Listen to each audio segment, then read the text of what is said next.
or 7, because the whole point of this group is to, or why the Soul Relaunch exists. Okay, let's talk about that for a second. When you're born, you are born with a light. You guys have probably heard me with this little explanation before, but you're born connected to your higher self. You're born, your soul is launched when you're born. At least that is, I mean, it's actually launched before that. It's already going, but like when you're born, you're launched into the world, right? Your soul is launched. You know your mission, you know your purpose, you know who you are. But then as you get older, and they say like, 0 to 7, our subconscious minds are like a sponge, which absolutely that's true. Yes, scientifically, all of that. But I really truly believe that, like, I think it goes into our teenage years, into like our preteen, and right around our preteen years, we're like, 12, 13, 14, 15 is really when I, for myself, really can look like when I went into hypnosis and stuff before with my practitioners. That's around the age when I was disconnected from the light, from my light. And so I'm not all disconnected at one time. It's just kind of like, slowly and gradually we forget how magical we are. And because we seek acceptance from other people, because that is what we've been taught. We've been taught from our teachers in public schools and society to that money determines our worth, how many friends we have, how popular we are, what job we have, what boy we're dating, and then girls can be so mean in high school, So anyway, all of that begins to create layers that cover up your brilliance and cover up your soul, like cover up the truth of who you are. And so what happens is that we are disconnected from that light, and then we start, and especially as moms, we think that we have to do everything for everyone else, and we literally forget what that light feels like. So with the Soul Relaunch, this is a place for you to literally relaunch your soul. That is what it is. In the title, The Soul Relaunch, it's to relaunch your soul. What does that look like? It looks like healing from trauma. It looks like practicing and doing the CBT practices that we do in here. It looks like getting present. It looks like slowing down. It looks like not rushing to the next thing. It looks like forgiving ourselves. It looks like loving ourselves, dating ourselves for a while. So that is what this space is for you to discover who you are, so you can reconnect with that light, and then everything kind of just falls into line. You get into alignment. So that is what the Soul Relaunch is. It's literally a place for you to relaunch. You have a second chance, literally, at creating a life that you feel that we came here to live, that you came here to carry out this mission of some sort. And we'll talk more about that later in next week's training. So today I just wanted to update everybody on what, like, the transformation trainings. I'm going to pull a card from my, if you want a card, whoever's on here, let me know. But from the Super Attractor, this just brings you back to love, because here's the thing. This is how you can stay. Like, when you start to heal, you want to know the best way to stay on that track is to ask yourself, am I living from fear? Which looks like you're missing out on things. Okay, if you're afraid you're missing out on things, or you're in your mind, you're like, why is so-and-so not talking to me? Or why didn't I get that job? Or, oh my God, my time, it's too late in life to start a business. Like, if you're in that mindset, that is fear. You're fearing that you've missed out. You're fearing of success. You're fearing that someone doesn't love you. So if you switch to love, and you start to come from a place of love, what it'll look like is, I am exactly where I need to be in this moment. I have achieved things. I didn't get that job because it's not for me. Someone else is someone else. It's for somebody else, not for me. Mine is still out there. Or, your boyfriend or someone who's being mean to you, they're having a rough day. And do I even really want to tolerate that today? Like, I deserve better than that. And so it's just this shift in your energy away from fear and shifting back into love. And it literally is like a snap of the finger. If you just notice that shift that just happened when I said, that job is for someone else, or I am where I'm supposed to be. There's no longer that like, ugh, there, you know what I mean? So, okay, I'm going to pull a card real quick. I'll just pull a card just for the collective of this is how you can come back to love, all right? And here's another thing too that's coming through for me right now. It doesn't have to be complicating. It is actually the easiest, the most flowy, free thing to do is to begin to heal and rise. And so at the Soul Relaunch, what I know my unique magic is I help women heal while rising at the same time, to where they don't have to be in this place of I'm healing and I've been I want to find myself, I need to stay down and out of the world and not and I deserve what I'm getting, and then but instead of being what, I'm going to attract abundance as I'm healing.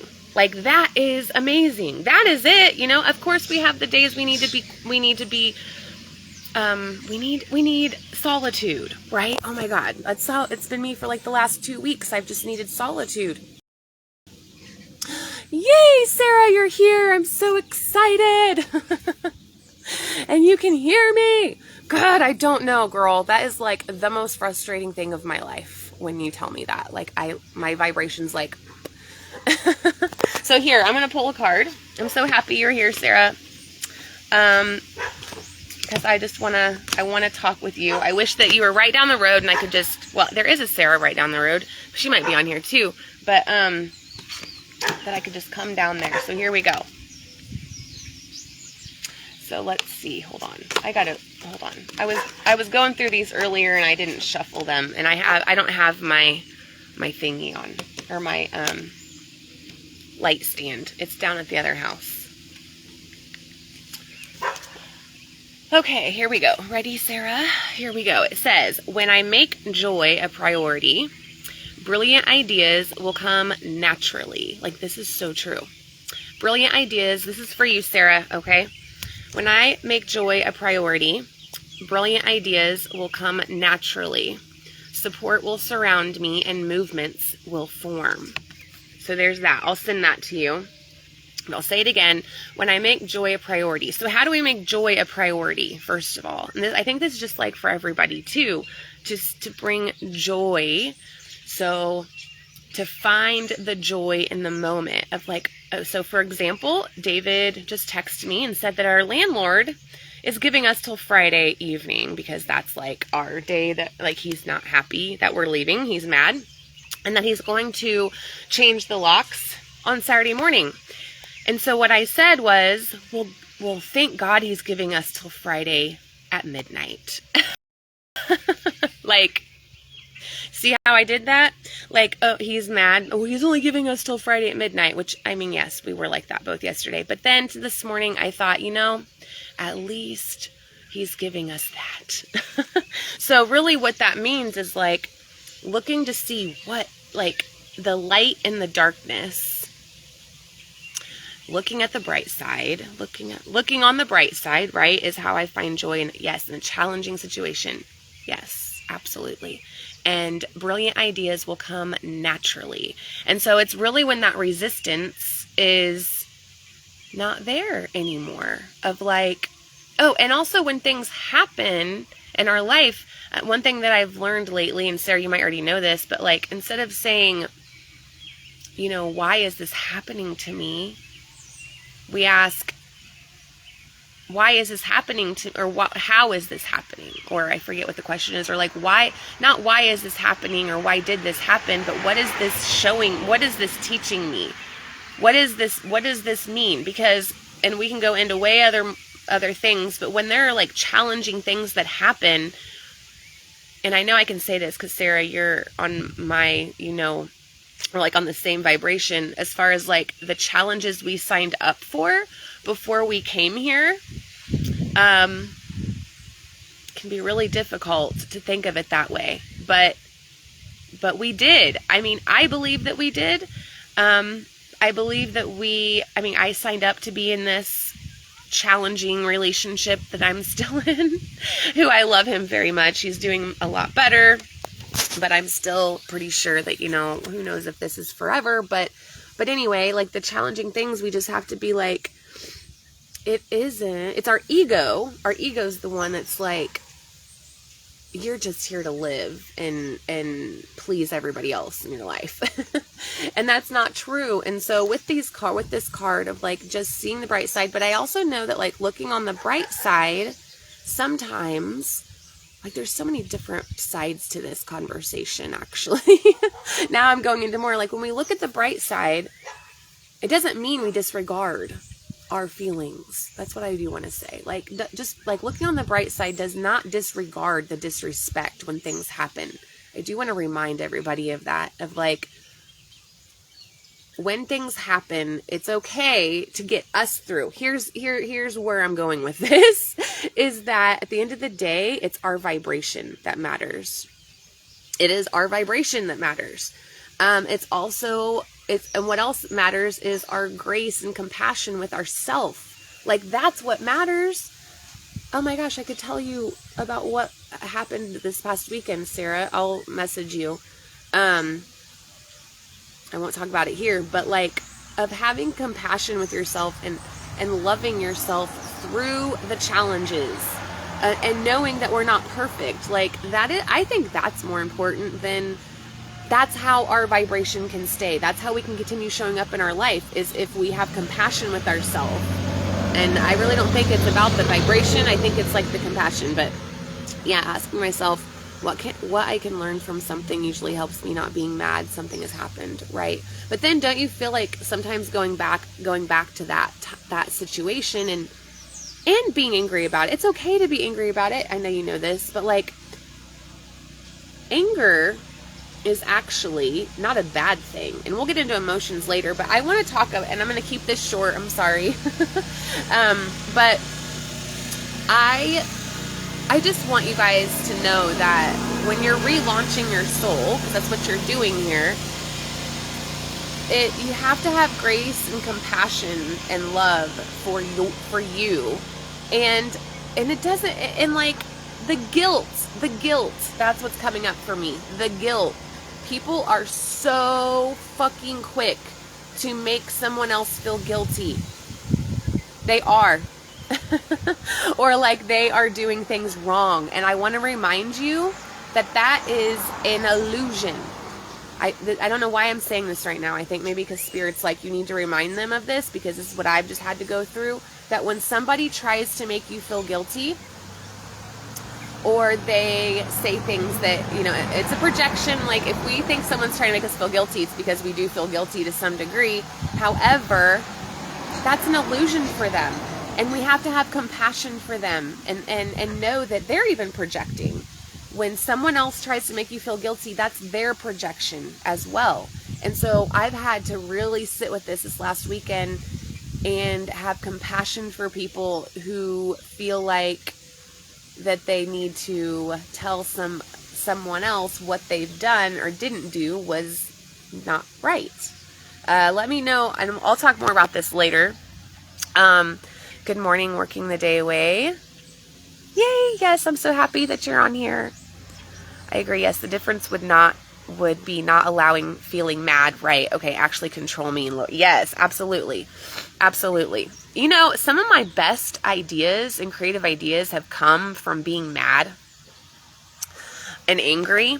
And so I like this conversation, because it's not like being mad and angry are not bad.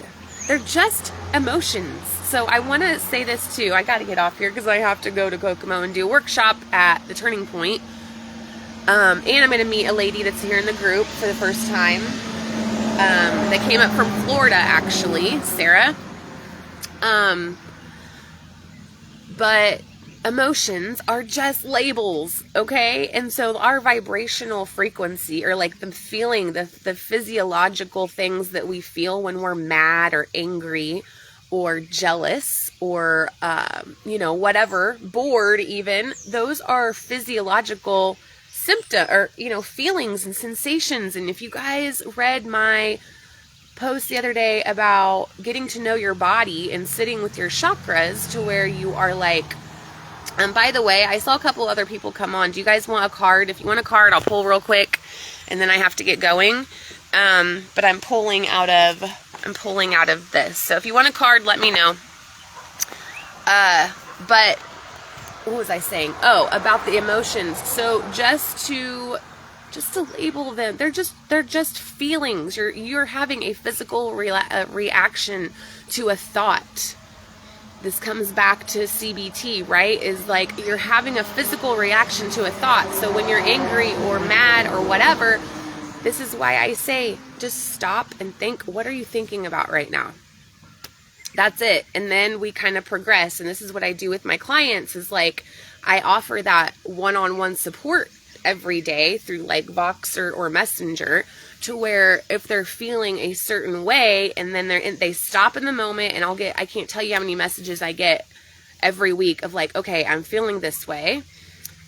Can you walk me through this? Because if you don't know what it looks like when you actually I would love to walk any of you through this when this happens, of when you get mad or angry, you can message me and be like, okay, so how do I do this? What do I do now? Because what you're doing, when you do that, instead of taking a medicine or smoking a cigarette, okay, something I've had to start working on because I smoke when I drink, or with David sometimes. And I've had to be like, okay, because then you can rewire the neural pathways by you changing your thoughts. So you're literally doing on an energetic level and a cellular level, when you can stop in those moments when you're mad and when you're pissed and when you're feeling depressed and when you're feeling all of those things. If you can change the chemistry of your body, because that's what you're doing, you're changing the chemistry of your body, the physiological effects with your thoughts. It's like magic. And then what happens is you begin to, that's really how the unlayering begins too, to really take full speed. And it's a process of having to live life. This is the last thing I'm going to say, and then I got to get off of here. If anybody wants a card, I'll pull it really quick, but I got to go. If you think that going to see a healer, going to see your therapist, which all of these things are amazing and you have to do them. But if you go to a healer or you go to a therapist or you go somewhere and then you leave and you're like, I don't feel any better than I did.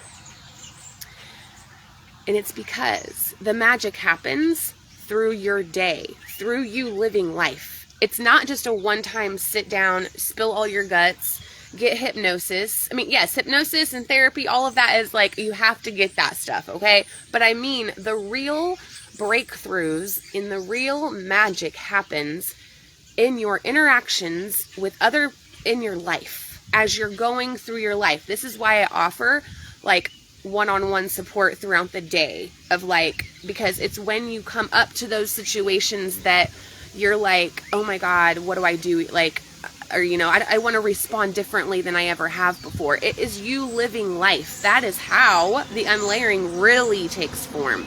Instead of just scheduling time for healing or scheduling your time for your soul stuff. Yes, you have to do that for like the practices, but then to stay aware throughout your interactions and your life, your day, right? Throughout your day, and all those stories come up. That is when the real work happens. That is where I believe that I come into really, really helpful. I'm very helpful in that case. So, okay, guys, I love you. I will see you guys later. I will be on Sunday at 11. We're going to do another guided image therapy session. It's hypnosis and energy work kind of put in together. And so if you'd like to go, let me know. Also, if you want a card today, let me know. They're just the quick coming back to love cards by. So yeah. All right, guys, I love you. I'll see you later.